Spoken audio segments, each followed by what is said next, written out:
tech's power over information and speech. The only way to stop this power is through antitrust reform. These bills address that power. We will support small businesses. We will support consumers, and we will break up big tech. I want to thank Chairman Nadler and Mr. Cicilline for your leadership over the past 18 months. I look forward to passing these bills with you to end big tech monopolies in our digital economy. With that, I would like to introduce, let me just ask my friend.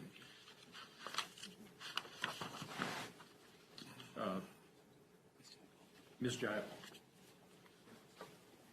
Thank you, Ranking Member Buck, and thank you, Chairman Cicilline and Chairman Nadler, for your tremendous leadership, and to all of my bipartisan colleagues who are here today. This is a big moment, I think, for many of us. I'm proud to be the Vice Chair of the Antitrust Subcommittee, but also someone who represents a congressional district that has long been a global pioneer, innovator, and leader in technology. Before I talk about our historic, necessary, and bipartisan legislation, I just want to remind you of 3 moments that helped set the stage for this particular bill that I am introducing. First, July 16th, 2019, I asked Amazon's Associate General Counsel about the tech giant's use of third-party seller data to create products that compete with sellers on their platform. Under oath, he said, we do not use any of that specific seller data in creating our own private brand products to compete with businesses on Amazon's platform. But nearly a year later, the Wall Street Journal published an investigation that showed that to be a lie. Amazon has been using data from its own independent sellers, small businesses across America, to launch competing products. In fact, a former Amazon employee told our committee that it was, quote, a candy shop where everyone can have access to anything they want. When it comes to using seller data, and in July I asked Jeff Bezos about this anti-competitive practice, and he did not deny it. That brings me to a second moment, which occurred on the same day.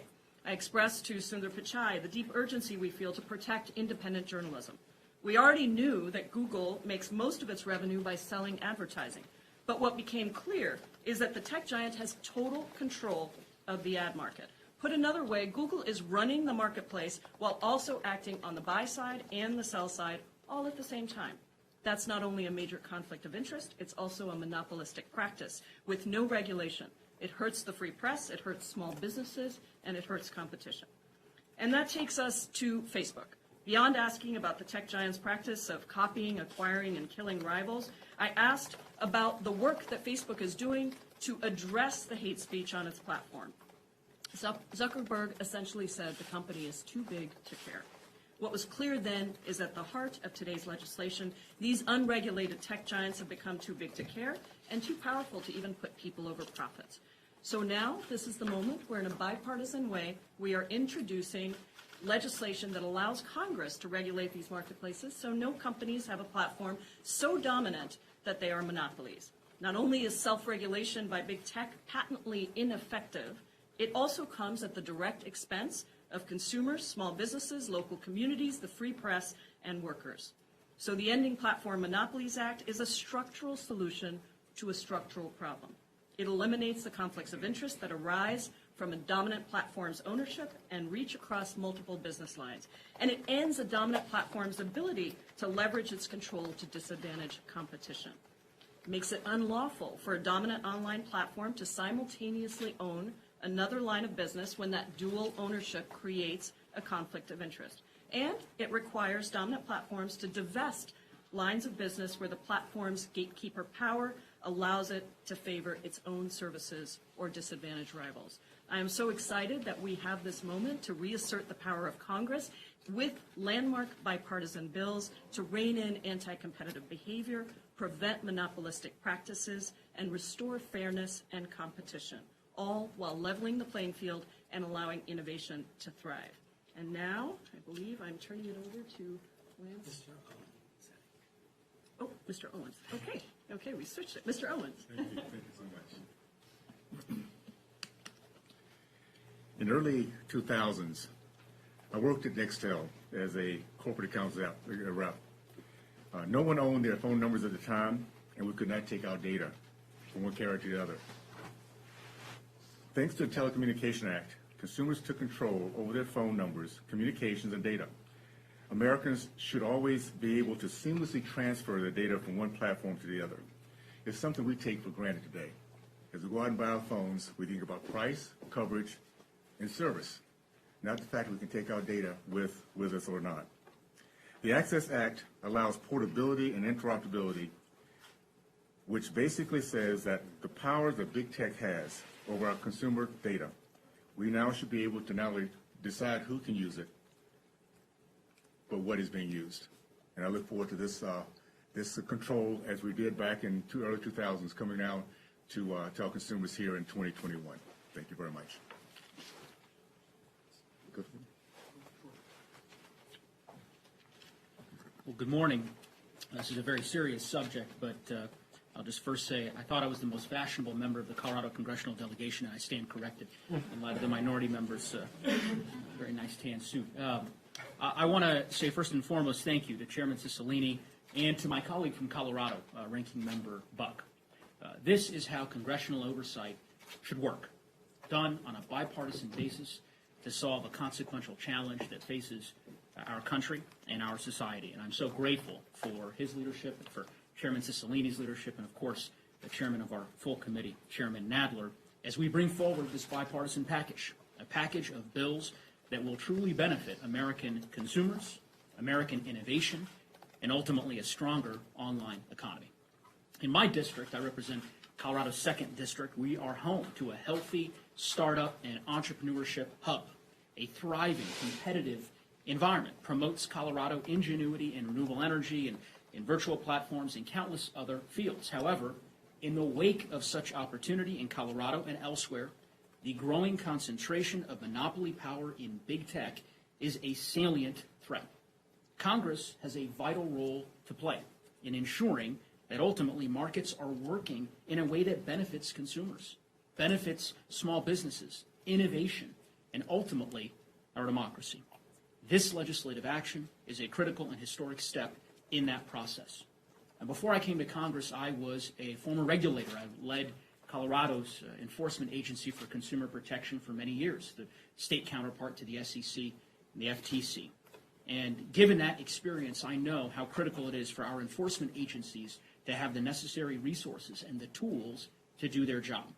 Addressing anti-competitive behavior and investing in antitrust enforcement will expand opportunities for consumers, for workers, and for small businesses, and ensure that we are safeguarding market competition and the innovation at the heart of the American economy. And that is why today, or rather last week, as part of this legislative package, we introduced the Merger Filing Fee Modernization Act with my colleague, Representative Sparks, who will speak in a moment. Bipartisan legislation that will update merger filing fees for the first time, as Chairman Cicilline said, in over 2 decades, ensuring that parties to larger mergers pay their fair share and consumers don't have to foot the bill.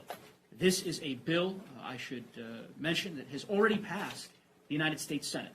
It's a bill that we can get to President Biden's desk for his signature, and we intend to do everything that we can to make that happen. With that, I want to introduce my colleague, and I'm certainly grateful for the opportunity to partner with her on this effort, Representative Sparks.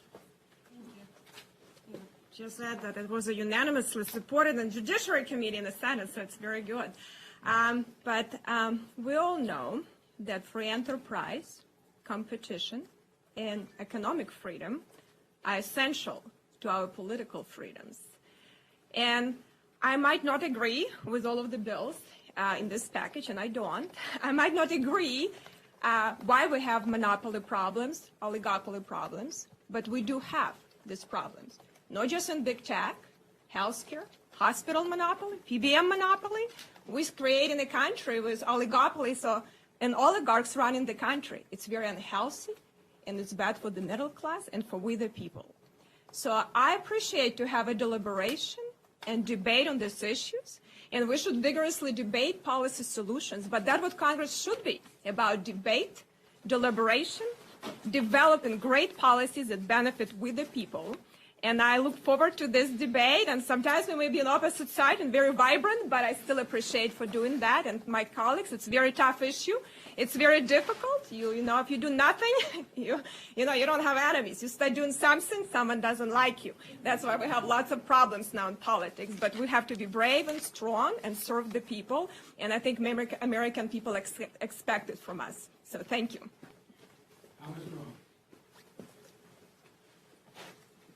Well, I thank all my colleagues for all their work on this, particularly the chair and ranking member and chair of the committee. I'm happy to be standing here, and I'll take a page out of my colleague's playbook when she referenced the fact that we don't all agree on every one of these bills. But I take to heart when I hear someone who came from a part of the world in Eastern Europe that understands oligarchs and understands oligopolies, understands some of the problems you get with corporate cronyism and empowerment of corporations over people.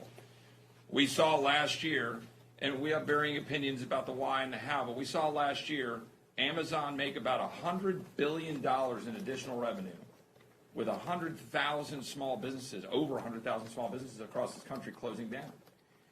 I mean, this ought to be a wake-up call for all of us to make sure that the backbone of our economy, small businesses, entrepreneurs, free enterprises, we understand it as Americans, is alive and well and strong, and make sure that we've got the right structures in place to be able to preserve and protect that.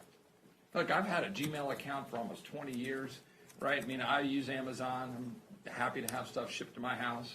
All of us do. I don't use Facebook. My wife does. I see pictures that she puts in front of me on Facebook. But the reality is these companies have massive amounts of power and massive amounts of information on consumers and people.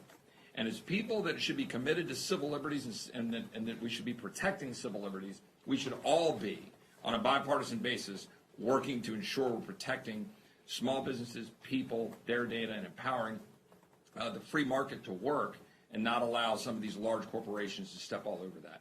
So I'm proud to be a co-sponsor of some of the bills, but importantly, I'm proud to have this conversation, to be able to work together and figure out where we're going to go. And this is complicated, right? We're in the middle of the results of the information age, and now we're dealing with that, and we should deal with it together. So I appreciate and applaud everybody for their work and being here. Thank you. Thank you, Mr. Ryan. Our final speaker comes from Jeff. Thanks so much, Chairman Cicilline, for your tremendous leadership on this very important issue, and to Ranking Member Buck, I thank you as well for your leadership and for the collaboration in a bipartisan way that is on display here today. It's incredibly important to make sure that we continue to support the innovation economy, and we do. But for the innovation economy to flourish, we have to make sure that small businesses and tech entrepreneurs and startup companies have every single opportunity to compete, to allow the free market to flourish. I'm proud to be the lead Democrat on the Platform Competition and Opportunity Act, which will shift the burden which currently exists and is misplaced, because currently it requires the FTC to demonstrate that a proposed acquisition or merger is unlawful, which is almost impossible to do, as opposed for the dominant platform company to demonstrate that the proposed merger or acquisition is lawful, which is what we will require when this legislation is able to make it over the finish line. The innovation economy is important to us here in America. We will continue to lead the way as we've done. It will be part of America winning the 21st century. But the free market, a properly functioning market, has always been central to our success. And there are abuses which need to be reined in. It's time to end the era of buy or bury. It's time to end the era of copy, kill, or acquire. It's time to allow the free market to flourish. Happy to take a few questions, Ken and I. I'll give the difficult ones to Ken. was just wondering, how significant is it to have some of the most progressive members, some of the most conservative members in these partisan times? How significant is it to have all of you together behind this? Well, I'll say, first of all, it's about leadership, and I want to just acknowledge again the incredible leadership of Ken Buck, who has, and all the members of the subcommittee, and all the members who are here who have taken this issue seriously, who were part of a very intensive examination of the digital marketplace, who really devoted the time during the 16 months to understand this marketplace. And I think when we began this work, we didn't have the solutions. We had a general sense of what the problem was. I think the investigation confirmed the market dominance and the absence of competition in the digital marketplace. And I think everyone recognizes, whatever your political views are, this is not good for the economy. It's not good for consumers. We heard from hundreds of small businesses what the impact of this kind of market dominance means for them, for innovators and entrepreneurs that are trying to start up companies. So I think it's a reflection of the serious moment that we're in and a commitment to solve it in a responsible way. And I'm grateful that we come at it from different directions politically, but I think there's a real consensus about what the problem is, what the power of these monopoly companies means for job growth and for innovation and for consumers.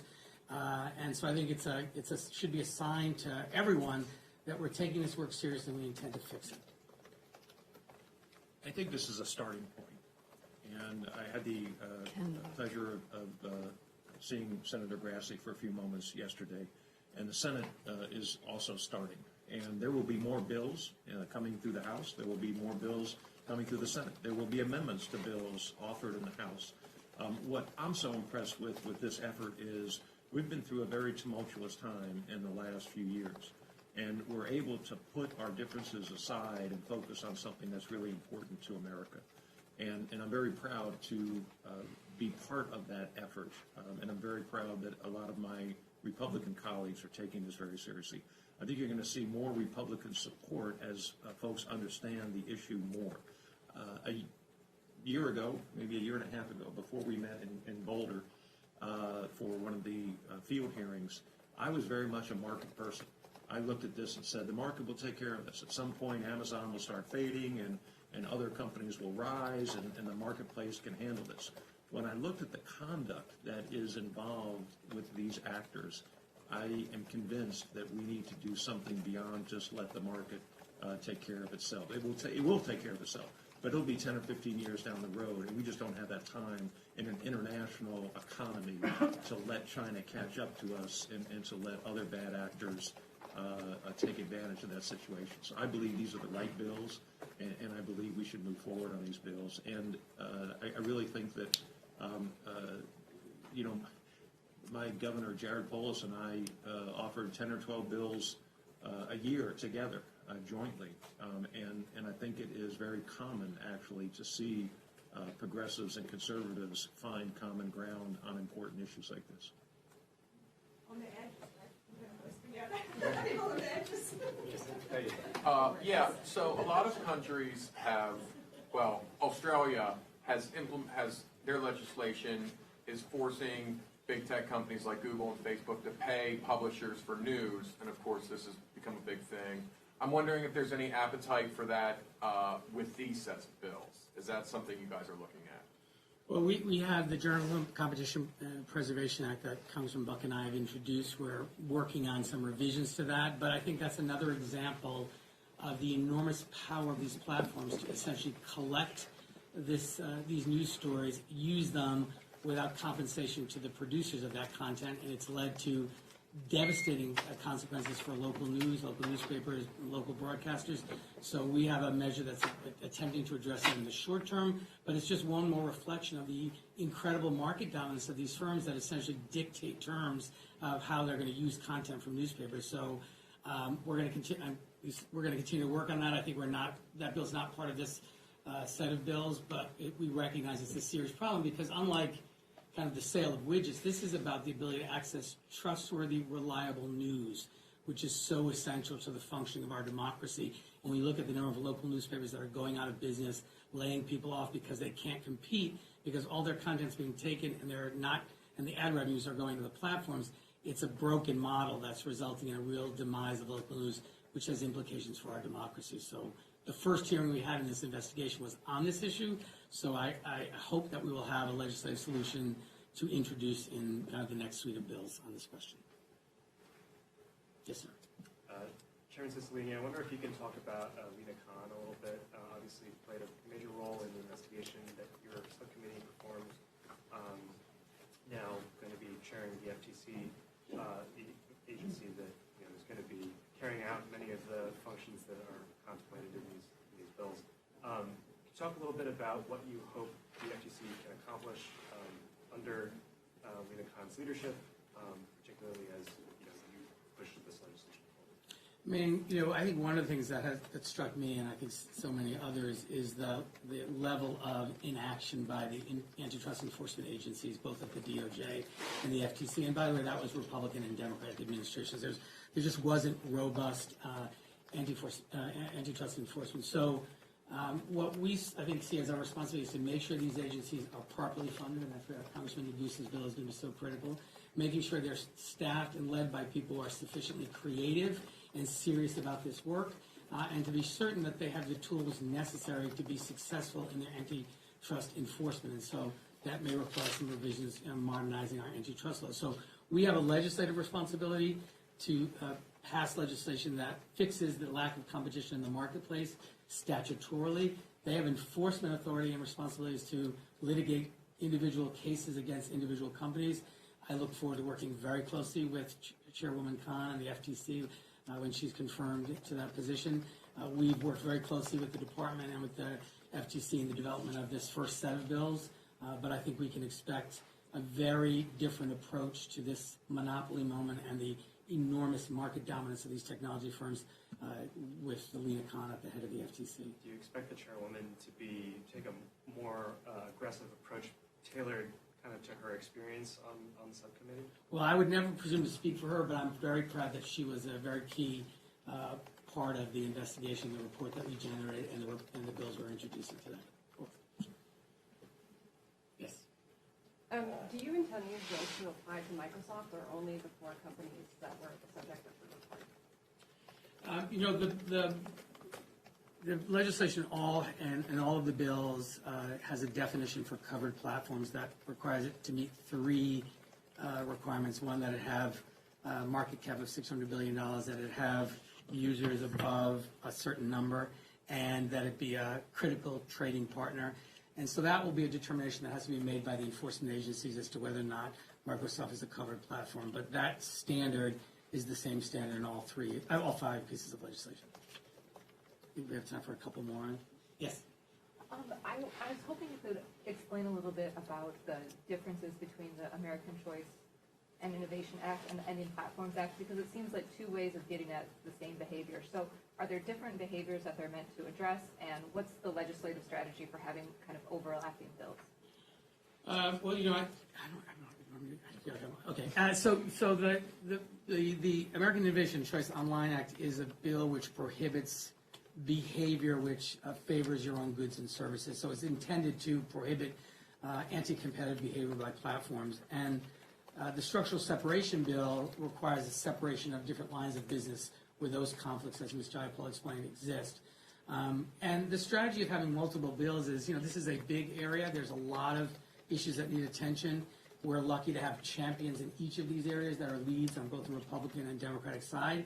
And look, the reality is we're fighting enormous companies that have, with tremendous economic power comes tremendous political power. I think my friend Ken Buck refers to the lobbying or the swamp of Washington. They're going to mobilize hard against these reforms because they don't want to change an ecosystem that is generating profits that are historic in the history of the world. They want to preserve all of this anti-competitive behavior because it's enriching them, it's creating tremendous wealth and tremendous market power. So it also is a strategy of diffusing some of that by having a bunch of champions rather than just one on each side and different bills. So that's part of the thing. I think we can take one more. This is actually a question for Representative Buck. Oh, good. Sorry. You mentioned, you hinted that not everyone in the caucus, in your side of the on the aisle, will support these bills. And could you just talk a little bit more about how you're going to try and convince them? And have you started having discussions with leadership, including Ranking Member Jim Jordan? Yes, I don't think all Democrats will support these bills. I don't think all Republicans will support these bills. I think the critical piece is that we see this as a starting point, and we are open to making these bills better, both here and on the Senate side, and then together. If we don't start somewhere, if we don't do something, this problem becomes much, much bigger. And I think that I have had discussions with a lot of Republicans, and I will continue to have discussions with a lot of Republicans. I think what Congresswoman Sparks said is absolutely true. The inertia that exists in Congress is at historic levels right now. You keep your head down, you avoid the electioneering commercials that will come with trying to take a risk and do something good. A lot of us came here to do good and then get the heck out of here.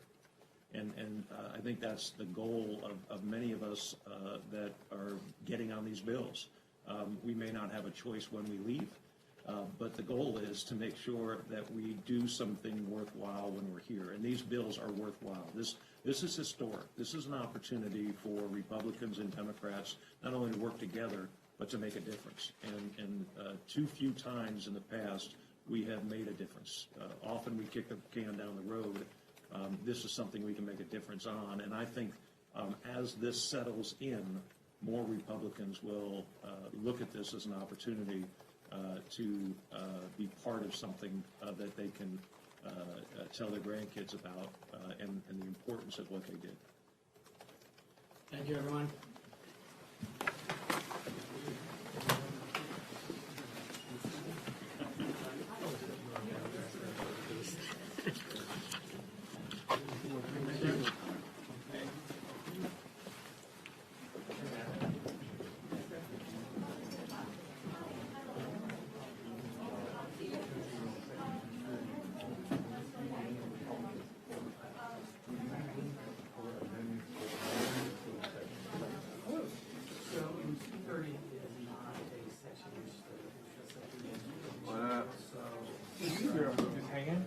Yeah, I mean, I was told to cover this, and they found out already. They recognize us.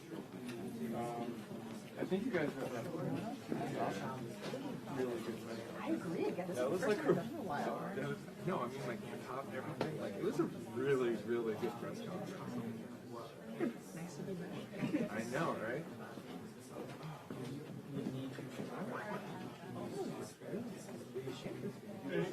Any news, Jason?